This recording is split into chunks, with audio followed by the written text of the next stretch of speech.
So I woke up with a headache that could kill a horse, face down in a forest so dark I couldn't see my own hand in front of my face.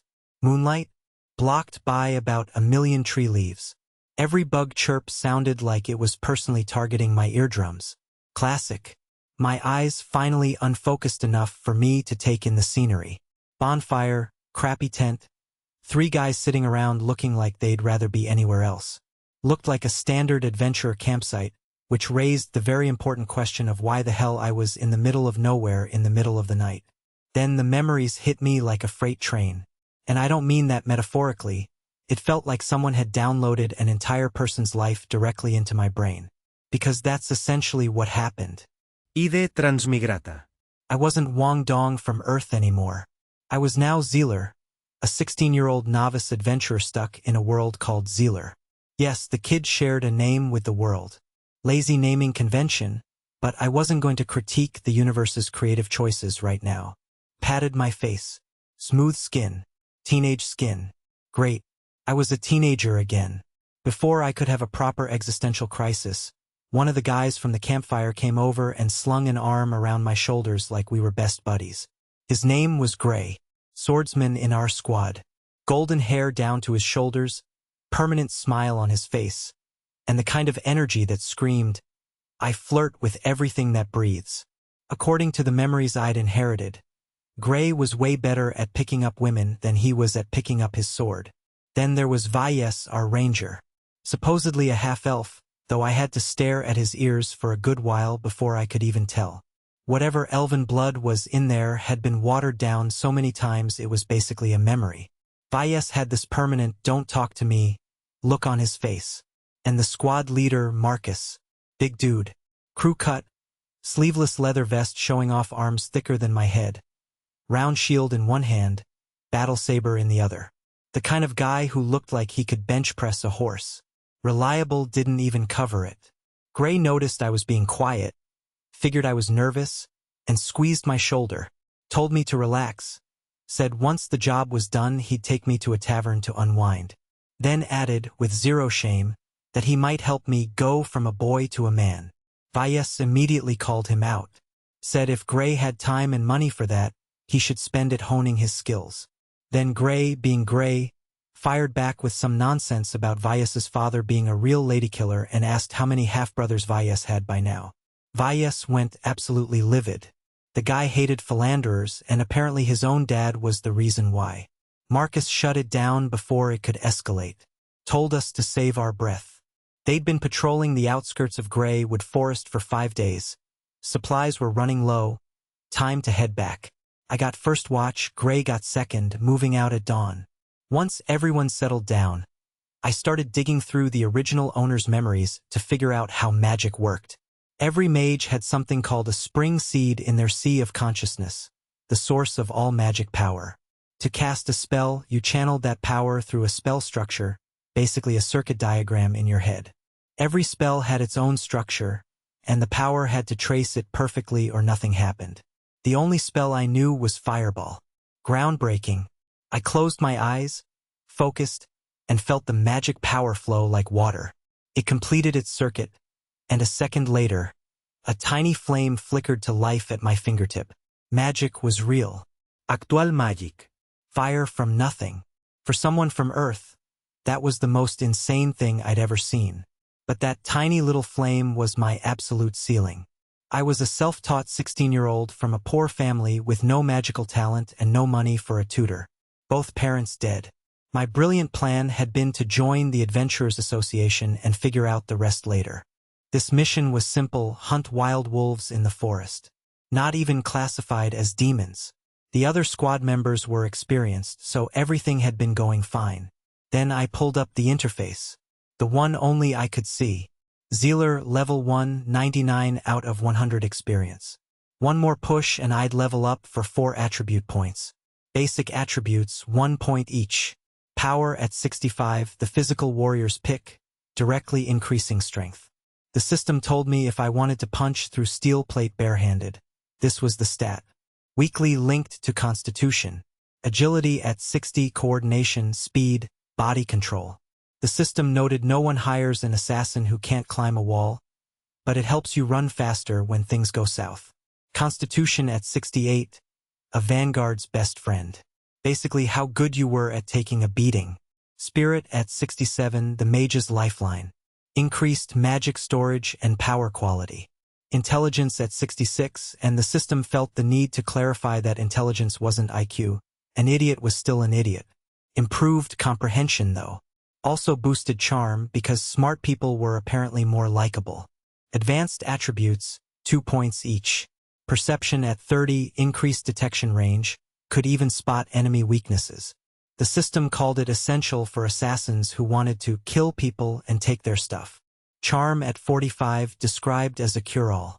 Wouldn't help in a fight, but in daily life I could get cute girls giving me gifts or catch the eye of some rich matron from the capital. The system literally called it a must-have for slice-of-life players. Ultimate attributes, 4 points each. Lucky at 41. The system threatened to make me choke on water if I ignored it, then immediately said just kidding. Tied to all probability events, and at high levels it basically evened out. Final advice. If I thought I was Destiny's chosen, spend my points elsewhere, so here I was, staring at my own cheat sheet like a nerd on Christmas morning. The attributes were split into basic, advanced, and ultimate categories, and the system had even thoughtfully included little notes for each one. If 60 was the average for a normal person, my basic attributes were solid. Spirit and intelligence, the two that mattered most for a mage, were actually above average. Not bad. For advanced attributes, since they cost double, the average should be about 30. Perception was right at 30, totally average. But charm at 45? That was a different story. I could only assume the original owner of this body had been good-looking. Go figure. And then there was luck. An ultimate attribute costing 4 points per increase, which meant the average should be around 15. My luck was sitting at 41. Higher than my perception. That was a bit ridiculous. Was I the chosen one or something? Then I scrolled down to the talent skills section. Mage talent skills unlocked upon leveling up. Pick one of two. Option 1 was called Magical Surge.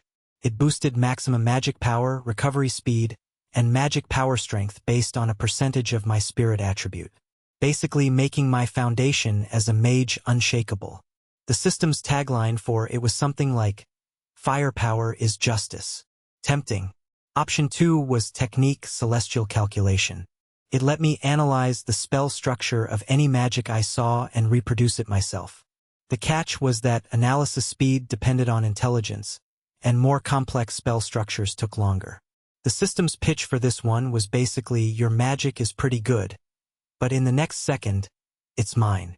I sat there thinking it over. One was a pure stats build, the other was mechanics-based. Magical Surge would boost my mana pool, regeneration, and power output, all core mage stuff. But Celestial Calculation, just from the description, it was clearly an incredible skill. In this world, the only way to learn magic was to buy scrolls, and those cost a fortune. Some rare magic was literally priceless and impossible to find. With Celestial Calculation, I just need to watch someone cast and I could copy it. That was god tier. But the analysis speed was tied to intelligence, which meant I'd have to dump points into intelligence. And intelligence was strongly linked to charm. 4 points in intelligence gave 1 point of charm. I'd basically become a charm mage. I shook my head. Nah, too early to think about all this. The talent skills only unlocked after leveling up, and I still needed to figure out how to get more experience points. Honestly, being a mage was a noble profession, but it required a ridiculous investment of resources to become powerful. A self-taught mage from a humble background like me was basically useless until fully developed. Can't outfight a swordsman, can't take a beating like a vanguard, can't run as fast as an assassin. Until I learned some serious offensive magic, even my range damage was weaker than a ranger's. Over the past 5 days, the party had killed 22 wild wolves total. Marcus got 9. Gray and Valles each got 6. Me? I had 1 kill. 1. That had nothing to do with being an adventurer. I felt more like a middle schooler on a field trip. I checked my cloth pouch, some dry rations and a dagger. That was it. If I'd even brought a hand crossbow, I wouldn't have ended up with just 1 kill. I cursed the original owner's stupidity. Then a night breeze swept past, bringing a coolness and a strange smell, the rank stench of wild wolves. I was deep in thought but instantly snapped to alert and let out a shout.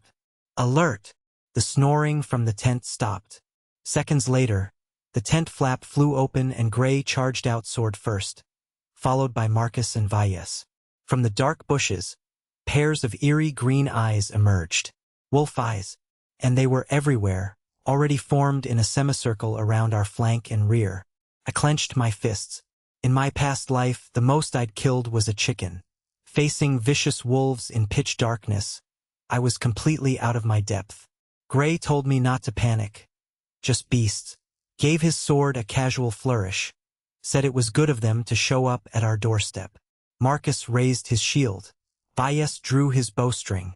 Battle erupted. Valles aimed at the foremost wolf and let fly. Arrow pierced straight through its eye socket. Blood gushed and the wolf stumbled 2 steps on inertia before dropping. Marcus roared and stepped forward, drawing the wolves' attention. His size made it hard for them to reach his neck, and his round shield was impenetrable. Any wolf that pounced got smashed. Bones fractured on contact, then his saber finished them in one strike. He looked like a god of war. Gray covered his flank, slicing wolves in half with single strikes. Howls echoed. Birds scattered. Blood and guts splattered everywhere. They shifted from hacking to precise thrusts. Wolf pelts were worth money. The 3 of them fought with relish. Me? I gripped my dagger but had to accept there was no place for me. Sighed. Couldn't be helped. This was just how it was for early-stage mages. Gray was losing his mind with joy, covered head to toe in wolf blood, looking absolutely feral, laughing about how we'd struck it rich. The bounty on a single wild wolf was 3 silver coins, and he'd just killed 6 or 7 of them. More than we'd made in the past 5 days combined. Then he slashed a wolf's front leg off, cold arc of light, 1 clean cut. The unlucky beast whimpered and collapsed, blood spurting from the wound as its life force faded. Not dead yet, though. Something clicked in my head. If I was the one to land the final blow, would I get experience points? I'd been worrying about how to level up, and here was a dying wolf just waiting for me. Didn't hesitate. Drew on my magic power, traced the fireball spell structure in my mind, and poured as much power into it as I could manage. The whole casting took about 5 seconds. A scorching light ignited in my palm. I aimed at the wolf and fired. The air temperature rose slightly. A brilliant streak of light hit the wolf right on the thickest part of its neck. The impact from the fireball blasted away a chunk of flesh and fur, then ignited what was left, burning fiercely. The already dying wolf took this new disaster on top of losing its leg, and the pain sent it thrashing and convulsing on the ground like a fish out of water. It let out a miserable howl before quickly going silent. First blood. My face lit up with delight. And sure enough, just like I'd guessed, the experience points on my attributes panel went up. Level 1 to level 2. Level up. A mysterious power surged into my body, spreading through every limb. A faint blue glow appeared in my vision, only visible to me. For attribute points waiting to be assigned, and my previously grayed-out talent skills were now unlocked. Magical Surge and Technique Celestial Calculation. I hesitated for exactly 1 moment before choosing Celestial Calculation. The system confirmed it was unlocked, and then a progress bar appeared underneath it. Great Creation Skill, Analysis Progress, 0%. I paused. Great Creation Skill? What the heck was that? It sounded incredible. But had someone just used that magic in front of me? There was no time to think about it. I dumped all 4 attribute points into Spirit. It went from 67 to 71. I had no choice, even though Celestial Calculation depended on intelligence. Spirit was the absolute top priority for a mage. Otherwise, what was the point of learning more magic if my spells had no power behind them? Even the best mechanics needed stats to back them up. With the 4-point increase, I could clearly feel my spring seed's circulation speed quicken, and my magic power had risen a little. A satisfied smile crossed my face. I'd officially crossed the threshold to becoming a mage. With a talent skill like Celestial Calculation, my path forward was going to be a lot smoother. Gray, who had been about to finish off the wolf I'd fireballed, paused and glanced back at me. I gave him an apologetic smile. Sorry, had to steal the kill. I couldn't exactly get involved in the rest of the fight. Marcus and Gray were killing wolves in a single blow, and Valles' arrows left no survivors. The nighttime ambush ended quickly. The wolf pack left over a dozen corpses behind and fled headlong into the forest. There were quite a few of them. No wonder the nearby villagers had posted a request with the Adventurers Association. If they'd ganged up to attack a village, there would definitely have been casualties. Gray wiped blood and sweat from his forehead and told me I was pretty sharp for a kid. Already learned how to pick up the scraps. I mumbled something about casting it instinctively. He told me not to worry about it, said the wolf was mine. Always good to get a little extra on your first mission. Then he grinned and pointed at the carcass. 3 silver coins, a full day's wages for a laborer, earned with a single fireball. That was the charm of being an adventurer. The team started cleaning up. Marcus sorted through the wolf corpses for pelts worth keeping, while Valles pulled his arrows from the bodies. Some arrowheads weren't too worn down. Cleaned of blood, they could be used again, saving a bit of money. Gray hung a wolf carcass upside down from a tree branch, made a circular cut around its hind ankle with a small knife, and ran his skinning saber down from the cut, slicing all the way to the other thigh.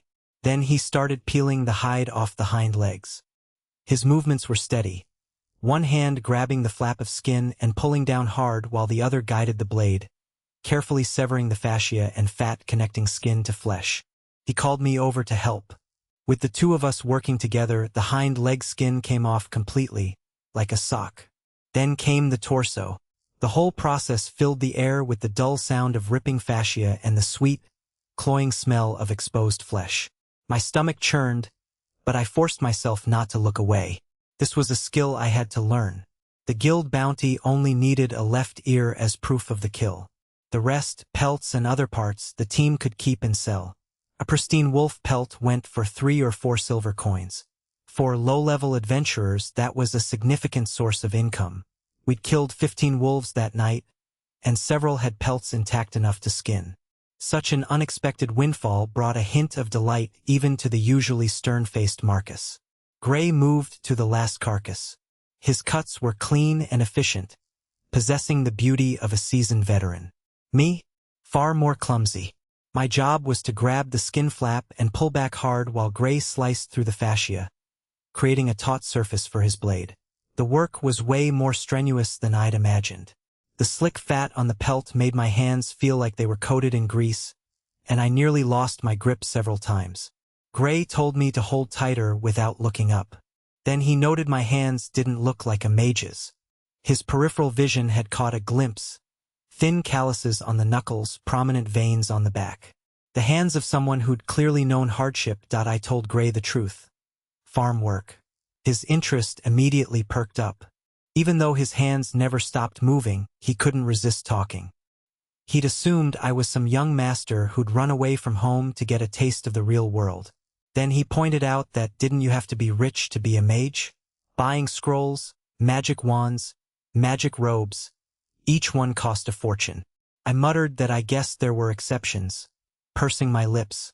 According to the memories I'd inherited, the original owner's background was nothing remarkable. Just a poor farmer from the kingdom's border. From the day he was born, Zealer and his parents spent all their time tending crops, living a life of backbreaking labor in the fields. After taxes, the yearly harvest left them with barely enough to survive. But a turning point came when Zealer was 7. An ordinary summer afternoon. The fieldwork wasn't too demanding, and for a rare change, his father let him rest under the old locust tree at the edge of the field. Cicadas buzzing, air shimmering with heat, sunlight filtering through the leaves and casting dappled patterns on the ground. Everything mundane enough to make you drowsy. Zealer lay on his back in the grass, squinting at the leaves, utterly bored. And then the world changed. Not visually, more like an indescribable perception. He saw the wind. It wasn't formless anymore but wisps of pale blue thread. He heard the earth, a deep, steady hum resonating like a heartbeat. He felt the light, innumerable golden motes dancing in the sunlight overhead, warm and gentle. Then a vast, irresistible suction force erupted and dragged his consciousness into a boundless dark cosmos. In the center, a single faint point of light hovered. Curiosity beat fear. He approached it, and the seed seemed to sense his gaze and pulsed gently. Brilliant light flowed out, gushing like a clear spring, bringing with it an extraordinary power. The name of that power was magic power. Zealer had awakened his spring seed. When his consciousness snapped back to reality, his heart was pounding and his breathing was ragged. For a farm boy, turning 7 meant you were done playing in the mud. Time to learn good crops from bad. Time to heave a hoe half your height onto your small shoulders while your father barked orders. Zealer's life should have been dirt and sweat, growing up into a swarthy, silent farmer just like his dad. But he'd sensed he could walk a different path. The name of that path was Mage. For the next 9 years, his life was split in two. On one hand, still the son of a poor farmer, toiling in the fields. On the other, an aspirant with a magnificent dream. He used every scrap of free time to teach himself magic. Ran into town to gather any information he could find about magic. Pestered minstrels with lutes to tell him stories about mages. Even spent several years' worth of savings on a tattered scroll that recorded a spell structure. After constant meditation and practice, he finally mastered the fireball skill. He was 16, and the flame that erupted in his palm made him ecstatic. But that was also the year the king raised taxes, plunging everyone into misery. Zealer's parents, who'd toiled their entire lives, couldn't bear the burden. They both passed away. After burying them, he sat at the edge of the field against the old locust tree and stared into space for a long time. He could have inherited the fields and kept farming. But in the end, he took what little savings he had left and, free from all ties, set out as an adventurer. Gray saw my downcast expression and figured his words had hit a sore spot. Nudged me with his elbow and told me not to worry about it. He was just talking. If I didn't have money, I could save up slowly. He'd seen me cast that magic earlier. I had talent. I'd make it. I thanked him, gave a friendly smile, and went back to gripping the hide to help him. The skinning and cleaning took forever. The group worked late into the night to get it all done.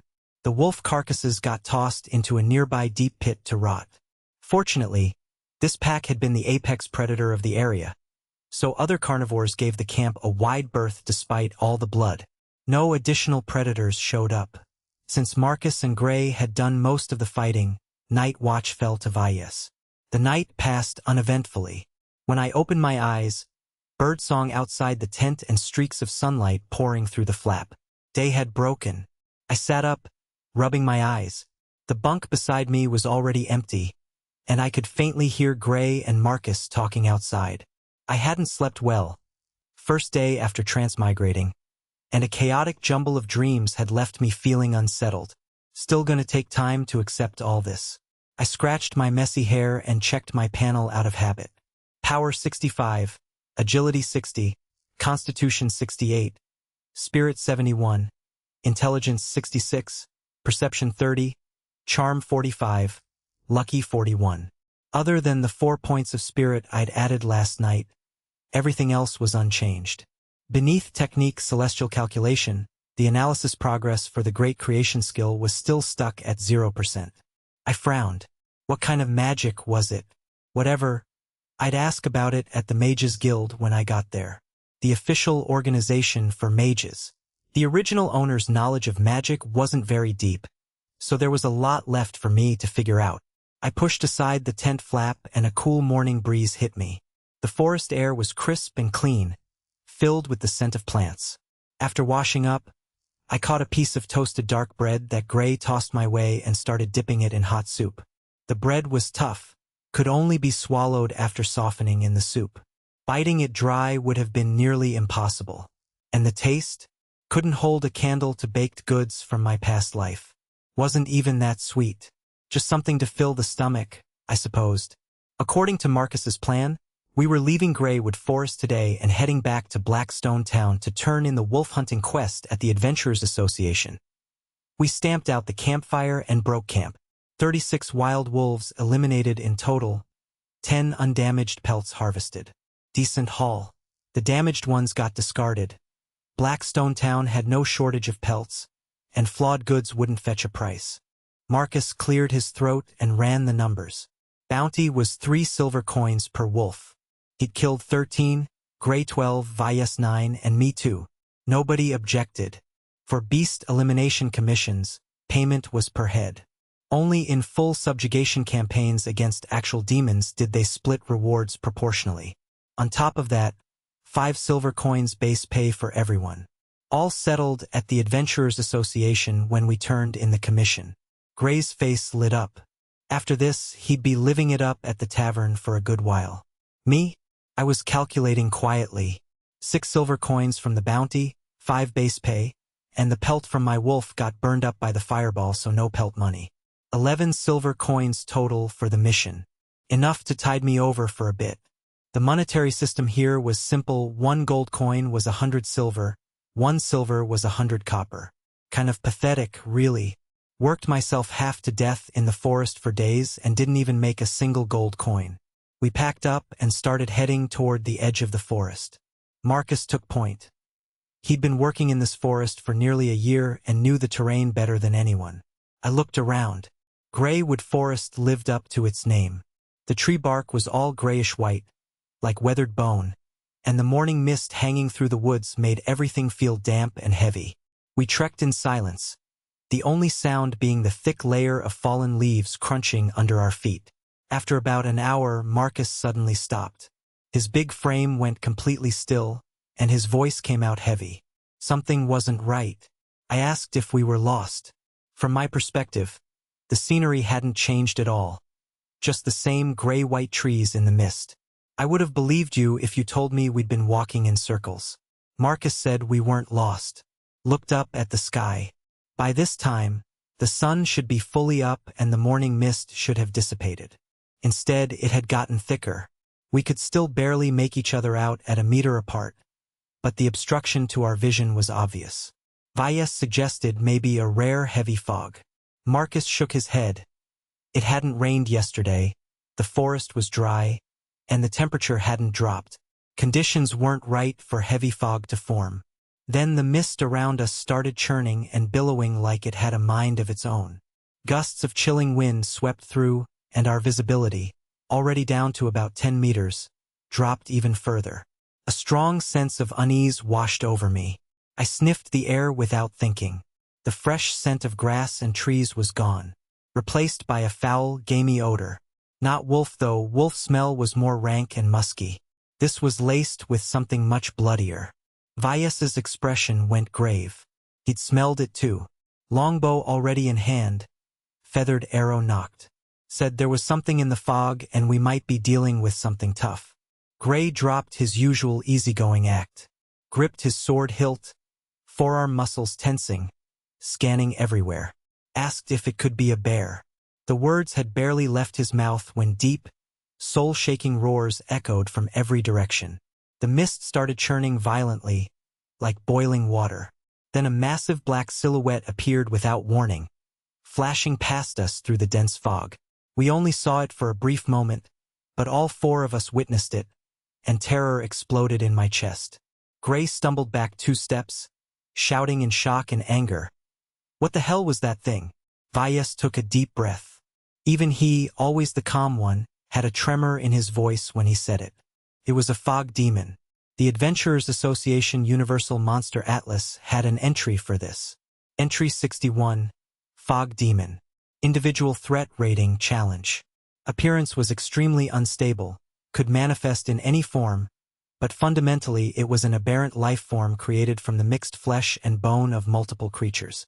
Its most distinct feature was the fluid, water-like energy barrier covering its body. Classic ambush predator, extremely aggressive, usually operated in forests and swamps, where it could conceal its movements. The fog that accompanied a fog demon wasn't natural. It was a widespread, persistent supernatural fog that defied the laws of nature. Its power was considerable, far surpassing ordinary beasts. Not even bears could compare. But the central ability was the energy barrier. It could dissipate most forms of pure physical kinetic energy. Ordinary sword slashes, arrow piercings, warhammer blows, all completely unable to harm the physical body. Core weakness, the barrier reacted violently to attacks infused with fighting chi or magic power. A full-powered strike from a middle-level warrior with fighting chi could destroy this barrier, and purely energy-based attacks, meaning magic, were the most effective means of breaking through that tortoise shell. The association's warning was emphatic. The challenge rating didn't come from destructive power but from that nearly unbeatable defense. If a party lacked a warrior who'd mastered fighting chi or a mage, the fog demon would be a nightmare for the whole team. Survivor reports confirmed 2 rules. If morning fog hadn't dispersed after sunrise, retreat immediately along your original path and report to the nearest association. If your party lacked a middle-level warrior with fighting chi or at least one mage who could reliably cast attack magic, the association strongly recommended fleeing. Do not make any futile attempts to fight. Gray's expression was incredibly grim. Cursed our rotten luck. I asked what a fog demon was, looking utterly lost but sensing just from everyone's faces that this was bad. Really bad. Vyas explained quickly. A classic demon. Its surface energy barrier could block almost any physical attack. Only fighting chi and magic could break it. Simple as that, and as impossible as that for a party like ours. According to the Adventurers Association's assessment, Greywood Forest didn't have a high danger rating. The outer regions were only supposed to home wild beasts, with traces of demons appearing only in the central area. Moreover, there had never been a single reported sighting of a fog demon here before. Not one. Which meant we'd stumbled into something that wasn't supposed to be here, with a party that wasn't equipped to deal with it. The biggest difference between demons and ordinary beasts was that demons had magic power in their bodies. Thanks to unnatural influences, they came in bizarre, grotesque forms and developed special abilities that were impossible to predict. Some could one-shot you on first encounter. When a squad ran into a demon without enough intelligence to handle it, the mortality rate was shockingly high. That's why the Adventurers Association had poured resources into the Universal Monster Atlas. It recorded every demon any squad had encountered, physical characteristics, habits, special abilities, core weaknesses. The Atlas even used advanced rune transcription, so when one branch updated an entry, every other Atlas automatically synced. The association also had a reward system. Report a new demon and you got a bounty starting at 3 gold coins minimum. Of course, this led to creative fraud. Squads would swear they discovered the fish spear goblin, the hatted goblin, or the goblin with necklace. Gave the staff a major headache. Based on threat level, the association had 7 classifications: simple, difficulty, challenge, cruelty, bloody, and catastrophe. Above catastrophe were nightmare-level demons, the apex of power on the continent. Not much point recording those. Encountering one was the same as being dead. The fog demon was rated challenge. That meant it could easily kill an adventurer, and mishandling things could lead to casualties. A detailed plan was essential. The guttural roars kept going, fog growing thicker. We'd never anticipated this. We'd only planned on simple quests for extra cash, and now we'd run into a challenge-rated demon. Packs hit the ground. Gray whispered about running. Anxiety surged through me. I scanned around, nothing but dense fog, impossible to get bearings. Completely unfamiliar terrain. If I ran, my survival chances were practically 0. Marcus shut that down. Run from what? Prepare for battle. Shield up, knife ready, rapidly planning. He'd take the front. Gray would support. Vyas would play it by ear. And me, the only one who could break the energy barrier. While they tied it up, I had to find the right moment to cast. I nodded slowly, palms sweating. The pressure was far worse than last night. Hard not to be nervous with this kind of burden. If I failed, it was a total party wipe. No idea how strong that barrier was. What if I couldn't break through? Suddenly grateful I'd increased my spirit. At least it should make my fireball a little stronger. The squad shifted formation. Marcus took point, Gray behind to the right, Vyas to the left, me in the center. Visibility down to 5 or 6 meters. blood scent in the air. Marcus moved forward slowly, the rest of us tight behind him. Like a game of cat and mouse. According to the Atlas, only Marcus with his shield stood a chance of withstanding the fog demon's power. If it broke through from any other direction, it would be a bloodbath. The fog to our front right started churning. Marcus detected it instantly. On your guard. The fog demon finally showed itself. The thick fog tore apart, revealing a massive, twisted monster. Blood stench intensified until it was nauseating. When I saw its true form, my breath caught. Something straight out of a horror novel. At least 2.5 meters tall, like a gigantic flayed beast. And the expression on its face, was it smiling? Blood constantly oozed from its body. Grayish-black muscle fibers tangled in chaotic knots. Veins writhing like snakes. Wolf heads were embedded haphazardly in its back. Empty eye sockets frozen in their final, pained howls. The eeriest part was the energy barrier, rippling like water over its body, distorting its silhouette. The sight hit me so hard that for a moment, I couldn't move. Zelir. Snap out of it. Marcus's roar pulled me from my stupor. The warrior was already the first to charge. Jolted from my shock by the bellow, I shook my head hard. Couldn't screw up now. Took a deep breath to calm myself and began to gather my magic. The magic power in my consciousness stirred, moving according to my will. Marcus's round shield slammed forward, meeting the foul, bloody wind head-on. The sheer force of the fog demon's blow sent Marcus staggering back several steps, his shield arm trembling uncontrollably. The fog demon roared and charged again. Its left arm had mutated into 3 giant claws, the pale carapaces caked with dried blood. Another head-on clash. Marcus ducked clumsily, raising his round shield high. The claw strike nearly tore the outermost layer of the shield to shreds. Wood splinters flew everywhere, and even part of the iron banding on the edge was peeled back. Thank goodness the blacksmith was skilled and didn't cut corners. Otherwise I'd be taking that hit with my own body. Then another figure flashed into view. Gray had seized the opening after the fog demon's attack, stepping forward with a thrust aimed directly at its side. But something strange happened. The moment the blade touched the energy barrier on the fog demon's surface, it was like stabbing into cotton. The sword lost all momentum, stopping dead in its tracks. A muscle in Gray's eyelid twitched violently as he realized the danger he was in. Without even turning its head, the fog demon swung its arm. The thick, carapace-covered arm slammed viciously into Gray's chest. The expression on Gray's face froze as his hardened leather chest armor audibly caved in. He sprayed a mouthful of bloody mist and was sent flying backward, rolling several times across the ground before coming to a stop. Marcus yelled Gray's name in a panic. Meanwhile, I was frantic. Faster, I had to be faster. Fireball only took 5 seconds to cast, but in a situation this perilous, the battlefield could change in an instant. Every moment could mean the difference between life and death. Only 3 or 4 seconds had passed from when the fog demon appeared to when it repelled Marcus and Gray. And the thing wasn't some brainless beast. It sensed me gathering magic and chose to end its assault, waiting for another opportunity. The thick fog churned and surged, concealing the fog demon's form once more. By then, my fireball had only just begun to form. Valles twisted his head to glare at me. Where the hell is your magic? I was in a full panic.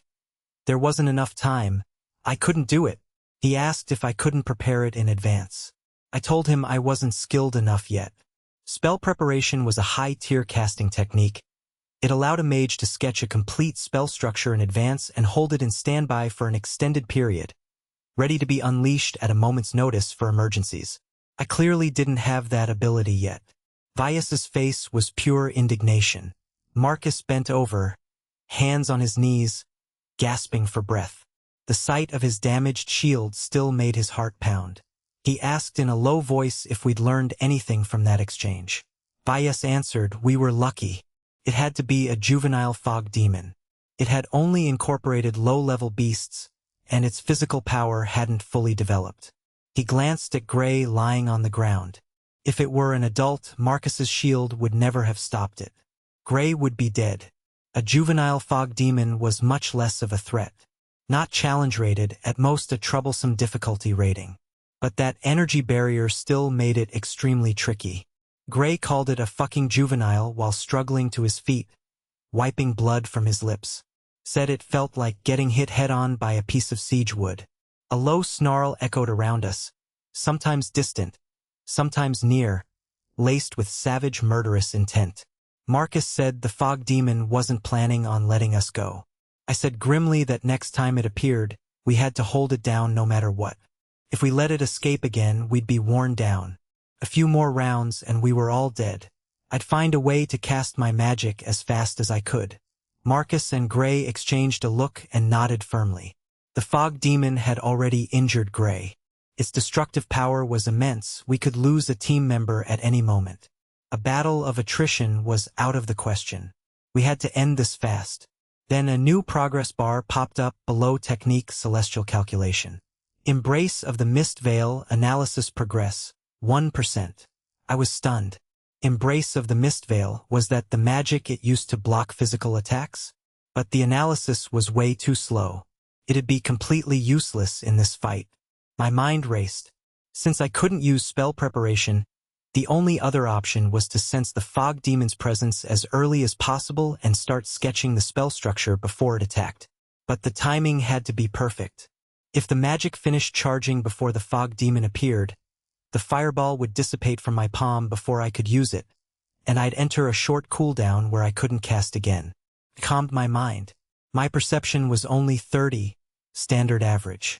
In fog this thick, the chances of detecting the creature were slim. Where was it? Where the hell was it?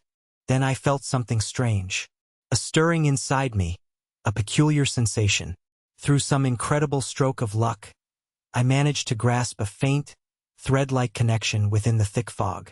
It was the magical fluctuation of Embrace of the Mist Veil, the same magic. Through the link between our identical magic, I could faintly perceive the fog demon's current state. Bloodthirsty cruelty, the thrill of the hunt, and a soaring desire for battle. It was making its move. Not wasting a single moment, I immediately started using my magic power to sketch the spell structure. Sure enough, just 2 seconds later, the fog demon's foul stench washed over us again. This time it chose Gray as its target. The fog demon's thinking was simple. The mage was too well protected.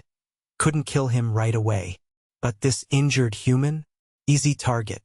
Slaughter him first, then melt back into the fog before the mage finished charging.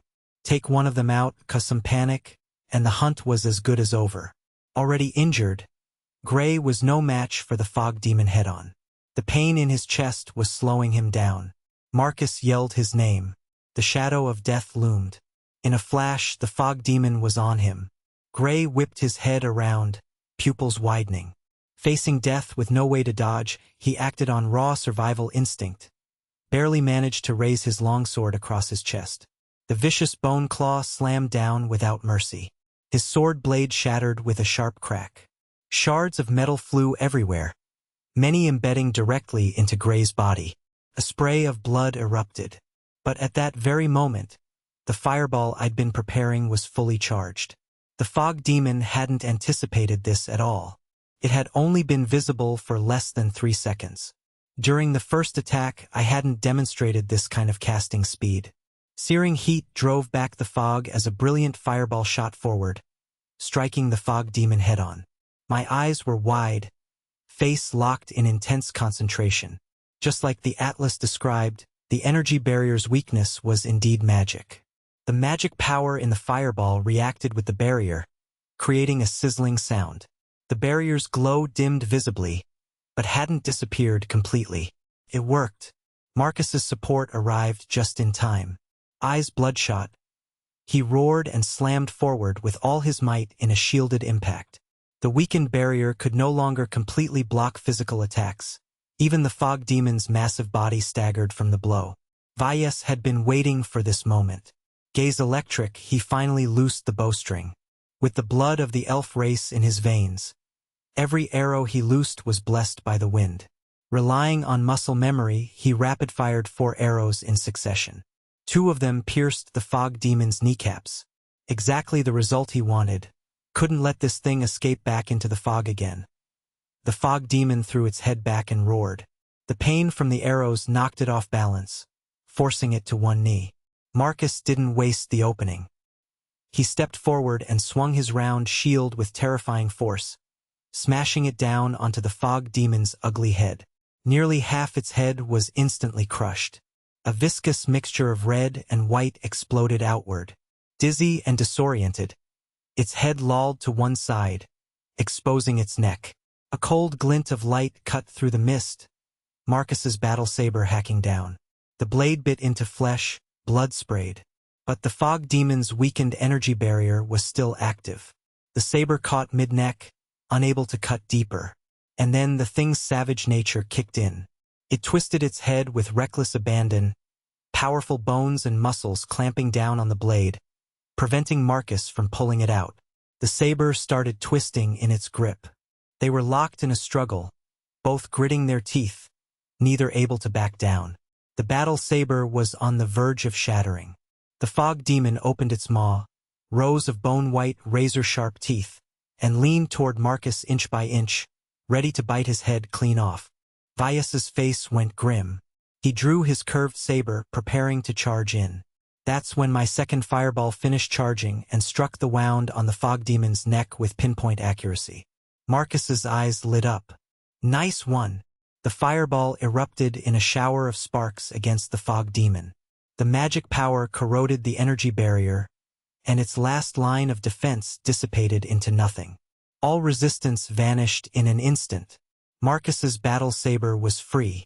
The fog demon's movements froze, the vicious expression on its face locking in place. D. With a roar, Marcus hacked downward with all his might. He felt the blade glide smoothly through muscle, then roughly sever the spine, before bursting out the other side.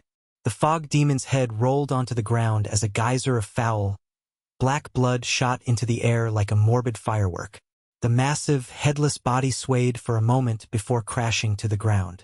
The fog demon was dead. My taut nerves finally loosened. I collapsed to the ground, chest heaving, and let out a long breath. The system went off. Party successfully killed Fog Demon Juvenile.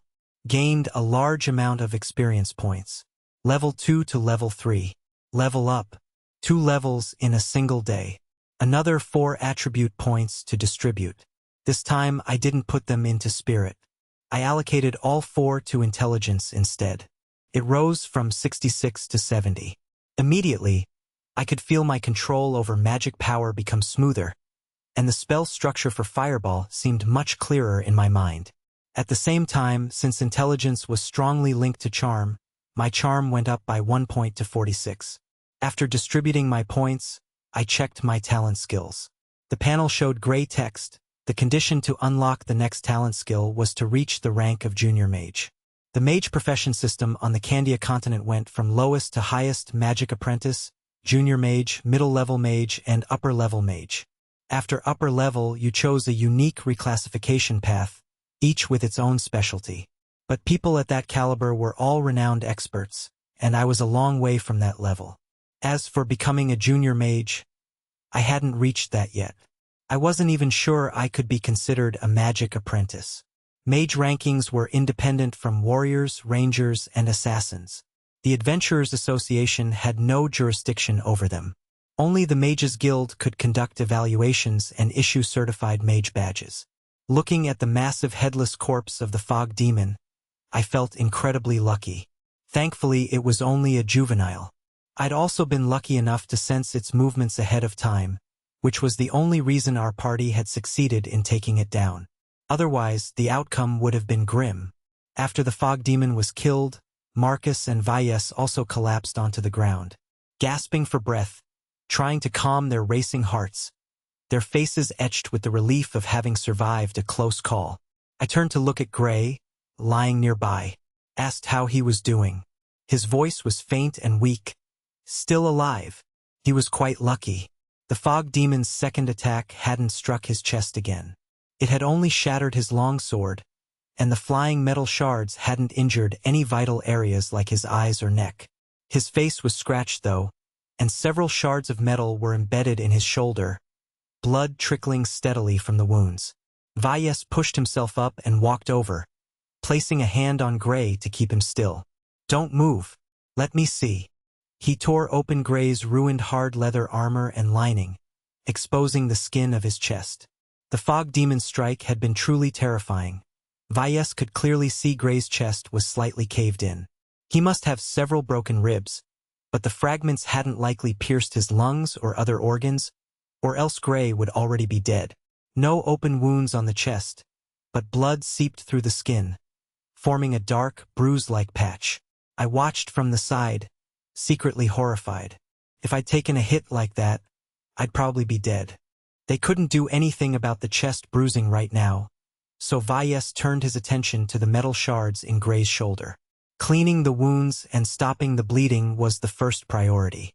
Valles told me to go start a fire, heat up a small knife, and bring over the fire-throat wine and the medical pack.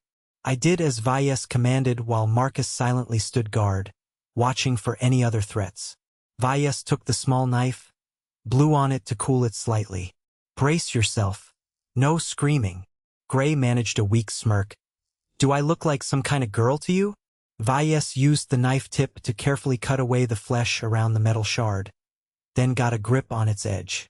The corner of Gray's eye began to twitch, his body tensing involuntarily. I quickly stuffed a piece of cloth into his mouth for him to bite down on. With a sharp tug of 2 fingers, Valles yanked it out. A small, twisted piece of metal came free with a sickeningly soft sound, followed by a small spurt of blood. Gray's body went rigid. His screams were all muffled by the cloth, and by the end it almost sounded like he was laughing. I wasn't sure if I was imagining it, but I thought I saw a flash of pleasure cross Valles's face.